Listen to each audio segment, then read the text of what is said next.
Hi, welcome to this new edition of WBLN. I'm Gabriel Vick. And I'm Julio Brandon.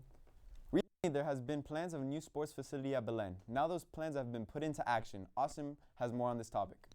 2 months ago, Belen announced a new athletic center.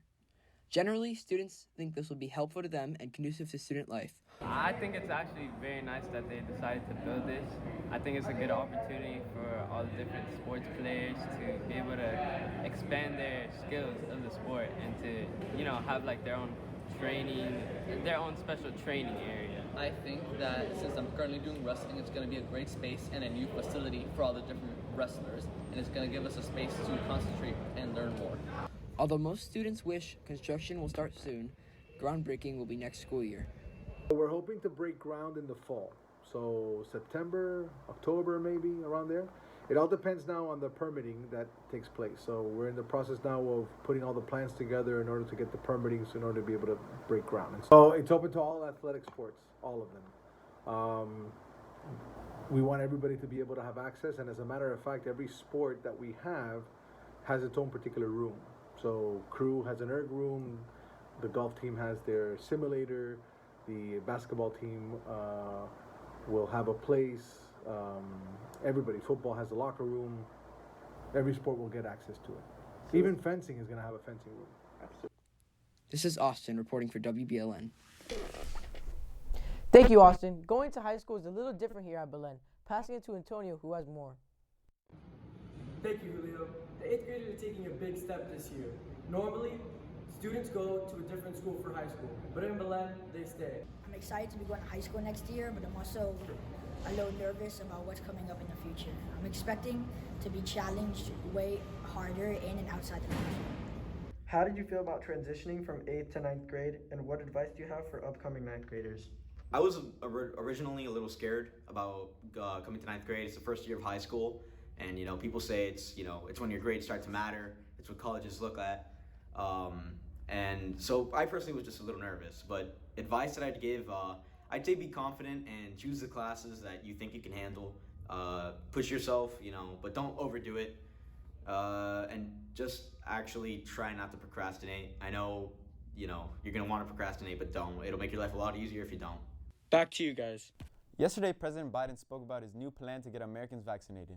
This months-long plan includes free childcare, free rides, and free shots in hope to get as many people vaccinated by July 4th.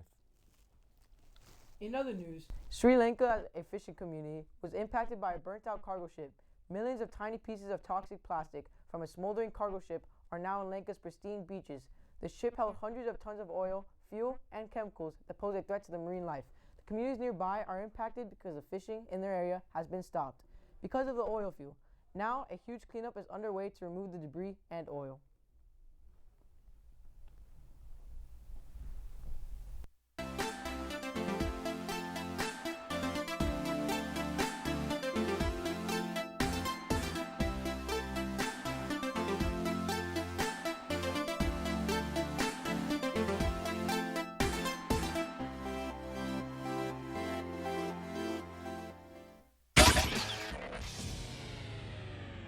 Rangers and Rockies in Denver top second. Joey Gallo slices one to the left. Ramil Tapia makes a nice diving catch for the out check out the replay as Tapia lays out and makes the great grab. That's the play of the day.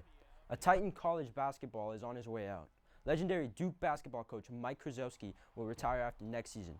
The 74-year-old, known as Coach K, is the winningest coach in Division I men's basketball.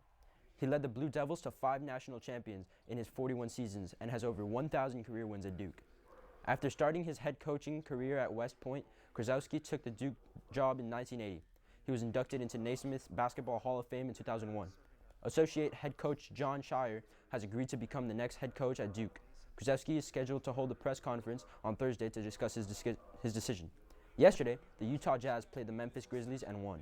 The Grizzlies scored 110 points, while the Jazz scored 126. This now means the Jazz will be advancing to the second round with the Nets and the Hawks. Also, yesterday, the Miami Marlins lost to the Toronto Blue Jays 5-6. The Marlins are now 24-30, while the Blue Jays are 29-25. The Marlins will also be playing today against the Pittsburgh Pirates in Pittsburgh. Serena Williams will also be advancing in the French Open after winning 13 games to 8. Back to you. Thank you for watching this special edition of WBLN. Stay golden, Wolverines.